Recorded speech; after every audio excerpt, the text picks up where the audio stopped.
Uzbekistan से भारत के रिश्तों की कहानी बेहद पुरानी है, इसलिए पूर्व प्रधानमंत्री स्वर्गीय लाल बहादुर शास्त्री की याद में उज़्बेकिस्तान की राजधानी ताशकंद में स्मारक बनाया गया था। मैं इस वक्त ताशकंद में हूँ। ताशकंद शहर के बीच में ही आपको मैं दिखा दूँ ये शास्त्री स्ट्रीट। ये शास्त्री स्ट्रीट किसी ऐसी शख्सियत की है जिसने 62 के युद्ध के बाद जो भारत ने झटका खाया था चीन से, उसके बाद 65 की लड़ाई में भारत को पाकिस्तान पर एक ऐसी जीत दिलाई थी युद्ध में जिसको पाकिस्तान अरसे तक नहीं भूल पाया था।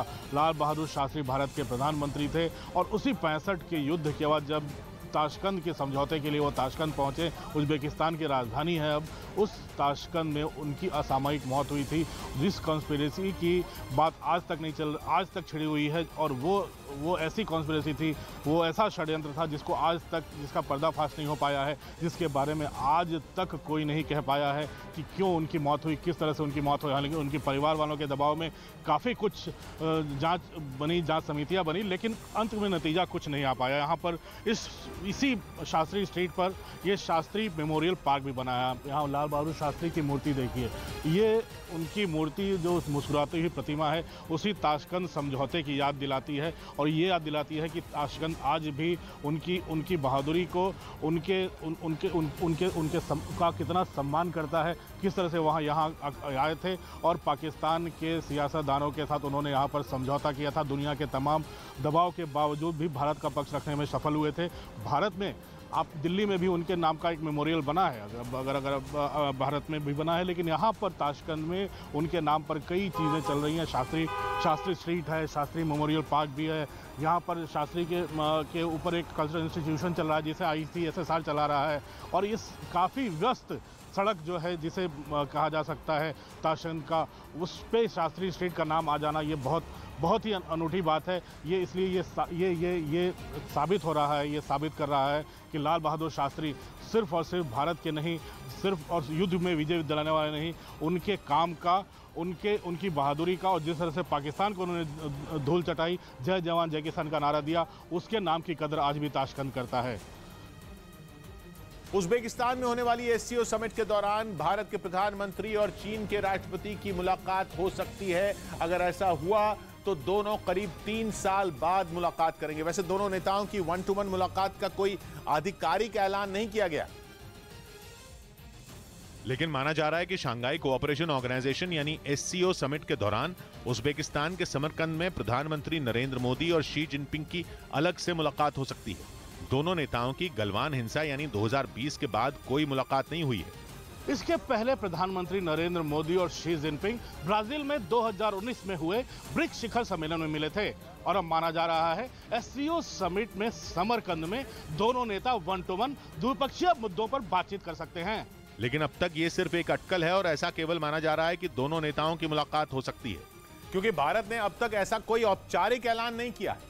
SCO समिट 15 और 16 सितंबर को उज़्बेकिस्तान के समरकंद में होने वाली है। इस संगठन में 8 देश शामिल हैं और इन 8 देशों में भारत, चीन और पाकिस्तान जैसे देश शामिल हैं। यानी उज़्बेकिस्तान के समरकंद में कई ऐसे देशों के नेता इकट्ठा होने वाले हैं जिनके बीच दुश्मनी है, लेकिन ये सभी एक लंबे समय बाद एक साथ एक मेज पर बातचीत करेंगे।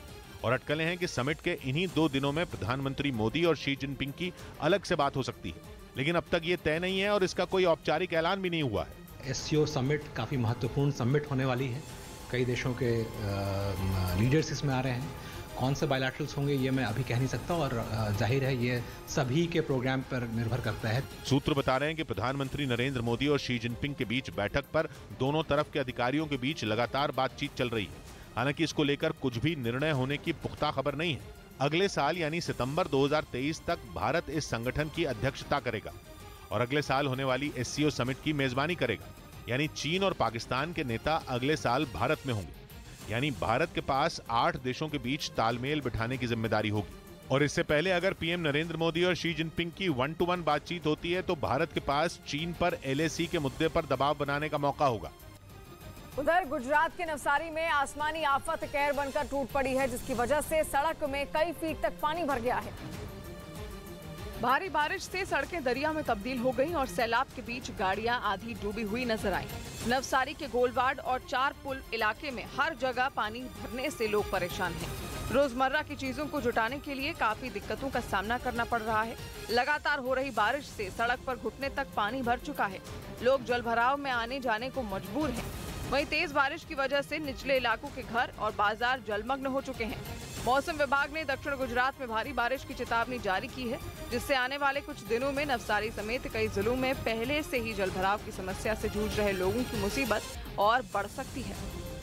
इस बीच दूध का उत्पादन करने वाले राज्यों में तेजी से फैलते लंपी वायरस से दूध की भारी कमी होने की आशंका गहराने लगी है, क्योंकि इस वायरस की वजह से कई राज्यों में हजारों गायों की मौत हो चुकी है। और जो गायें इस बीमारी से जूझ रही हैं, वो दूध देना बंद कर चुकी हैं, जिसकी वजह से दूध के उत्पादन में भारी कमी आ गई है। परेशानी की बात यह है कि इस बीमारी की सबसे ज्यादा मार गुजरात, हरियाणा, पंजाब और राजस्थान पर पड़ी है, जो देश में सबसे ज्यादा दूध उत्पादन करते हैं। पहले 1.5 कुंटल दूध था, आज 50 लीटर दूध है। राजस्थान सहकारी डेयरी महासंघ के मुताबिक इस साल जून में राज्य में अलग अलग केंद्रों पर रोजाना करीब 33 लाख लीटर दूध जमा होता था, जो लंपी वायरस की वजह से घटकर करीब 29 लाख लीटर हो चुका है। मतलब अकेले राजस्थान में ही दूध के उत्पादन में रोजाना करीब 4 लाख लीटर की कमी आ चुकी है। राजस्थान के अंदर तमाम जो डेयरियां हैं उनमें दूध कम उपलब्ध हुआ, इससे दूध की रेटें शहरों के अंदर बढ़ गई। वहीं इस बीमारी की वजह से गायों की मौत का सिलसिला फिलहाल थमता नहीं दिख रहा। हालांकि इस बीमारी को रोकने के लिए युद्ध स्तर पर काम चल रहा है, लेकिन दिक्कत यह है कि लंपी वायरस के लक्षण 7 दिन के बाद ही जानवरों में नजर आते हैं। वायरस की चपेट में आने के बाद गायों को बुखार आने लगता है और वो सुस्त पड़ जाती हैं। इसके बाद उनके पैरों में सूजन, मुंह से लार और आंख नाक से पानी आने लगता है। थोड़े दिनों के बाद पूरे शरीर पर घाव हो जाते हैं। वजन धीरे धीरे कम होने लगता है। आखिर में गाय दूध देना बंद कर देती है और ज्यादा दिनों तक संक्रमित रहने से उनकी मौत हो जाती है। और बड़ी खबर जम्मू कश्मीर के शोपियां से आ रही है। वहां पर सुरक्षा बल की आतंकियों से मुठभेड़ हो गई है, जिसमें जवानों ने एक आतंकी को ढेर कर दिया। शोपियां के शिरमल इलाके में आतंकियों के छिपे होने की जानकारी के बाद सेना और जम्मू कश्मीर पुलिस के जवानों ने इलाके को घेर लिया। इस दौरान मुठभेड़ में एक आतंकी मारा गया है, जबकि गोली लगने से एक जवान भी घायल हो गया है। जवानों ने मुठभेड़ में मारे गए आतंकी से हथियार भी बरामद कर लिए हैं। उधर बिहार के कटिहार में भी प्रशासन ने अवैध रूप से बनाए घरों को मिट्टी में मिला दिया। आरोप है कि ये घर सरकारी जमीन पर कब्जा कर बनाए गए थे, जिन्हें तोड़ने का आदेश मिलते ही वहां खुदाई करने वाली मशीन के साथ प्रशासन के अधिकारी पहुंचे और घरों को तोड़ने की कार्रवाई शुरू कर दी गई। आरोप है कि लोगों ने सरकारी जमीन पर अतिक्रमण कर वहां घर बना लिए थे, जिनकी शिकायत मिलने के बाद उन्हें वहां से हटाने का फैसला लिया गया। जितने चितलमढ़ी पंचायत में इस टोले में जितने अतिक्रमित घर थे सबको लोग अतिक्रमण मुक्त करा दिए।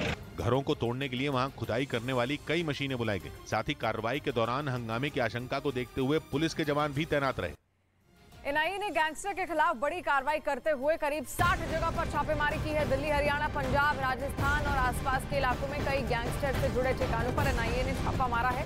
बताया गया कि सिद्धू मूसेवाला हत्याकांड की जांच के दौरान गैंगस्टर और आतंकियों के बीच सांठगांठ का पर्दाफाश होने के बाद भारत और विदेशों से सक्रिय गैंगस्टर जांच एजेंसियों के रडार पर थे।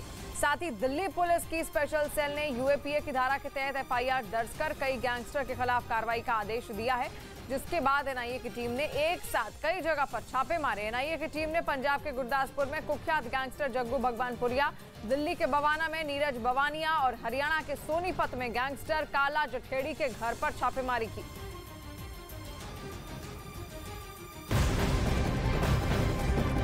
वहीं पंजाब के गुरदासपुर में एनआईए की टीम ने कुख्यात गैंगस्टर जग्गू भगवानपुरिया के घर पर भी छापा मारा है। एनआईए के अधिकारी भारी पुलिस बल के साथ जग्गू भगवानपुरिया के घर पर पहुंचे और वहां पर कई घंटों तक तलाशी ली गई। बताया गया कि इस दौरान एनआईए ने कुछ जरूरी कागजात जब्त किए हैं। गैंगस्टर से आतंकी कनेक्शन होने के नाते यहां पर एनआईए की टीम पहुंची थी और भारी पुलिस बल भी उस वक्त उनके साथ था। जग्गू भगवानपुरिया के घर पर यह छापा हुआ था। गुरदासपुर में उसका जो आवास है वहां पर एनआईए की टीम ने छापा मारा।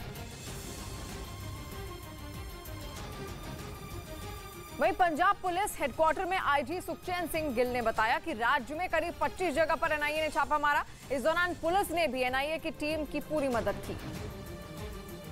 जो पंजाब में जो एनआईए की तरफ से छापेमारी, देखिए एनआईए ने कुछ सिलेक्टेड जगह पे रेड किया, जिसमें उन्होंने पंजाब पुलिस की तरफ से असिस्टेंस मांगी थी, जिसमें हमारी एजीटीएफ जो स्पेशलिस्ट विंग है और पंजाब पुलिस के यूनिट्स हैं, उन्होंने पूरी असिस्टेंस दी है उनको रेड। सर, जिस तरह से आप देख रहे पिछले दिनों से ही जो पंजाब में जिस तरह से आतंकवादी गतिविधियां भी रही है या टेररिस्ट जो काफ़ी बड़े हैं, तो पंजाब पुलिस के साथ जब NIA जब यहाँ पर छापेमारी कर रही है तो पंजाब पुलिस अब किस तरह से अब आगे कार्रवाई करेगी इसको लेकर? नहीं, देखिए, जो पंजाब पुलिस तो ऑलरेडी बहुत सख्ती से काम कर रही है, बहुत काम हुआ है पिछले कुछ दिनों में, लेकिन कई ऐसे इशू होते हैं जिसकी इंटर स्टेट रेमिफिकेशंस होती हैं। जो गैंगस्टर का इशू है या टेररिज्म का इशू है, तो उसमें NIA जो है वो प्राइम एजेंसी है हमारे देश की। तो जो असिस्टेंस अगर वो किसी भी स्टेट से मांगती है, चाहे वो कोई भी स्टेट हो, तो उनको पूरी तरह से असिस्ट करना हमारी ड्यूटी है। और आज जो असिस्टेंस मांगी गई, बिकॉज इस पर्टिकुलर गैंगस्टर जो हैं इनके इंटर स्टेट रेमिफिकेशंस हैं, ये कई स्टेट्स में एक्टिव है, कई एंटी नेशनल एक्टिविटीज़ में एक्टिव हैं, तो उसी वजह से NIA ने असिस्टेंस मांगी, जो पंजाब पुलिस की तरफ से उनको प्रोवाइड की गई। और दिल्ली के बवाना में गैंगस्टर नीरज बवानिया के घर पर भी NIA की टीम ने छापा मारा है। नीरज बवानिया के घर पर कई घंटों तक चली छापेमारी के बाद NIA की टीम वहां से बरामद सामान को एक बैग और एक पोटली में रखकर ले जाती हुई दिखाई दी। इस दौरान कई पुलिस वाले भी वहां पर मौजूद रहे।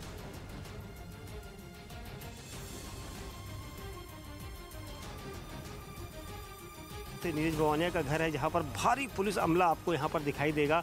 महिला पुलिस भी यहां पर है, उनके परिजनों से पूछताछ की गई है और उनके पिताजी जो कुछ देर पहले यहां पर पहुंचे थे उनसे पूछताछ की गई है। NIA की टीमें जो हैं अंदर हैं और लगातार सुबह तकरीबन 6 साढ़े 6 बजे से ये पूछताछ की गई है। और आप तस्वीरों में देख सकते हैं यहाँ पर कि जो अधिकारी हैं वो यहाँ पर मौजूद हैं और यहाँ पर सुबह से जिस तरह की टीमें पूछताछ कर रही थी वो सब यहाँ पर देखा जा सकता है, क्योंकि ये जितने भी यहाँ पर अधिकारी आए हैं NIA के, ये सभी यहाँ पर जांच कर रहे थे और उनके पास किस तरह के दस्तावेज मिले, क्या चीज़ें मिली, इस बारे में कोई भी अधिकारी कुछ नहीं कहना चाहता। लेकिन ये कहा जा सकता है कि NIA की जो रेड थी, जो सुबह से रेड थी, वो यहाँ पर चल रही थी और उसको लेकर आप तस्वीरों में देख सकते हैं यहाँ पर सभी जो अधिकारी हैं वो यहाँ से अब निकलने की कोशिश कर रहे हैं, क्योंकि काफ़ी देर सुबह से यहाँ पर इन्वेस्टिगेशन हुई थी और यहाँ कहा जा रहा था कि उनके पास में देखिए कुछ यहाँ पर जो उनके हाथों में कुछ ऐसी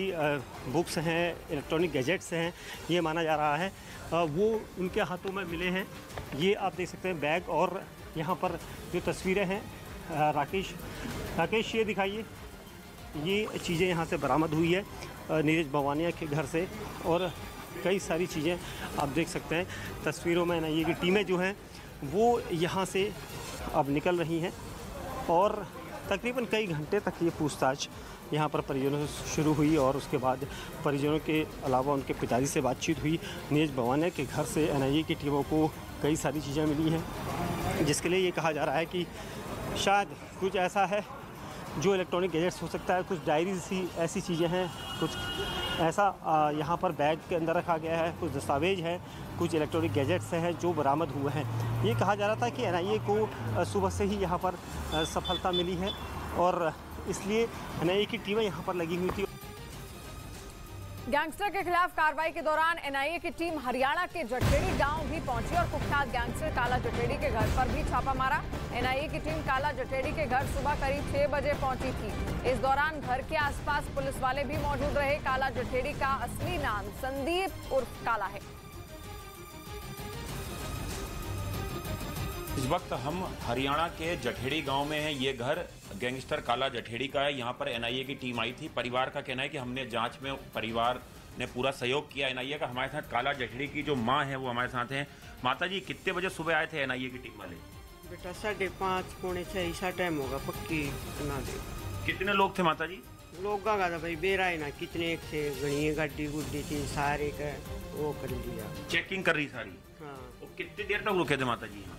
वो रुके बेटा 3-4 घंटे। 3-4 घंटे। हाँ। और कुछ ले भी गए आपके यहाँ से कुछ? हाँ, हमारे कागज को कुछ देखे भाई, हमारी फोन फान देखे, खाते कुत्ते जो कुछ है भाई। और कुछ पूछताछ भी की माता जी आपसे? बस ये खास पूछताछ तक कुछ करी नहीं भाई। और आपकी जो बहू हैं उनको भी ले गए, क्या नाम है? वो अनुराधा। अच्छा, उनको भी ले गए पूछताछ के लिए, लेकिन वो तो जमानत पर है अभी। हाँ, पूछताछ करता ही ले गए बेटा, हम पूछताछ करेंगे, ये कह कर गए। अच्छा, वो जमानत पे लेकिन लंबे टाइम से। हाँ। और आपने पूरा सहयोग किया परिवार ने? हाँ, करा भाई। माता जी, कितने बेटे हैं आपके काला जठेड़ी के अलावा? 3 बेटे थे मेरे। 3 बेटे। तो कुछ और कहना चाहेंगी आप? काला जठेड़ी तो जेल में है, जो उसके ऊपर आरोप लगे हैं, संगीन मकोका लगे? वो अपनी उसने आप करो, जो कुछ उसने किया अपनी ने वो पावेगा। हम तो अपने कर रहे हैं, खा रहे हैं बेटा, हमने कोई वो नहीं। उधर उत्तराखंड के उधम सिंह नगर से दिल दहला देने वाला एक वीडियो सामने आया। वहां तेज रफ्तार से आती एक मोटरसाइकिल की टक्कर एक कार से हो गई, जिसका वीडियो देखकर लोगों की रूह कांप उठी। वीडियो में दाईं तरफ मुड़ती कार से एक मोटरसाइकिल इतनी तेज रफ्तार से टकराई कि उसके पुर्जे पुर्जे अलग हो गए। ये टक्कर इतनी जोरदार थी कि बाइक में बैठे लोग हवा में कई फीट उछलकर दूर जा गिरे। बताया गया कि हादसे के वक्त मोटरसाइकिल में 5 लोग सवार थे, जिनमें 2 बच्चे भी थे। जैसे ही मोटरसाइकिल कार से टकराई तो एक बच्चे और बाइक चलाने वाले इमरान नाम के लड़के की मौत हो गई। कि किराए पर वो किसी वाहन से टकरा गया और जो उसमें मामा और भांजे की जो है उसमें डेथ हो गई। वहीं एक महिला और 2 बच्चों को इलाज के लिए फौरन अस्पताल में भर्ती करा दिया गया। बताया गया कि ये लोग दोराहा की तरफ जा रहे थे, तभी तेज रफ्तार की वजह से यह हादसा हुआ, जिसके बाद पुलिस ने मोटरसाइकिल और कार दोनों को जब्त कर मामले की जांच शुरू कर दी।